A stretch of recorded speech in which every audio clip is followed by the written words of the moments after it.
عورتوں سے قیامت میں سب سے پہلے کیا سوال ہوگا؟ ارشاد نبی صلی اللہ علیہ وآلہ وسلم ہے، حضرت انس رضی اللہ تعالی عنہ سے روایت ہے کہ آپ صلی اللہ علیہ وآلہ وسلم نے فرمایا، قیامت کے دن عورتوں سے سب سے پہلے نماز کے متعلق سوال کیا جائے گا کہ پابندی کے ساتھ وقت پر ادا کیا تھا کہ نہیں۔ پھر شوہر کے متعلق سوال ہوگا کہ اس کے ساتھ کیسا برتاؤ کیا تھا۔ اس حدیث کے فائدے میں لکھتے ہیں، حشر کا میدان جو قلب و جگر کو پگھلا دینے والا ہوگا، اس میں عام مسلمانوں سے خواہ مرد ہو یا عورت سب سے پہلا سوال نماز کے متعلق ہوگا۔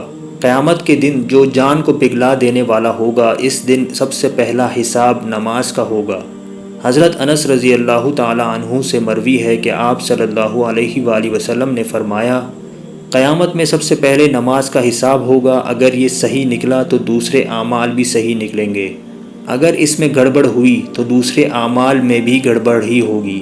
عورتیں نماز میں بھی کوتاہی کرتی ہے۔ نئی عمر کی جوان عورتیں اکثر تارک نماز ہوتی ہیں، کچھ تو بہانہ بناتی ہیں، بچوں کا پیشاب کپڑے میں لگا رہتا ہے۔ افسوس کہ یہ سب بہانے قیامت میں نہیں چلیں گے، جب سزا ملے گی تب پتہ چل جائے گا۔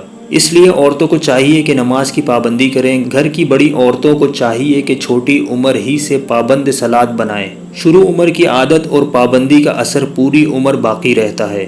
فرائض شریعہ کے مطابق عورتوں سے شوہر کے حقوق اور ان کی خدمت کے بارے میں سوال ہوگا۔ آج کل کے دور کی وہ عورتیں جو ملازمت کرتی ہیں، آفس دفتر وغیرہ میں کام کرتی ہیں، وہ شوہر کی خدمت میں کوتاہ ہوتی ہیں، حتیٰ کہ ایسی عورتوں سے کھانے تک کی سہولت نہیں ملتی۔ ایسی کوتاہی کل قیامت میں قابل گرفت ہوگی۔ اللہ پاک ہم سب کو اس حدیث کو سمجھنے کی اور عمل کرنے کی توفیق عطا فرمائے، آمین۔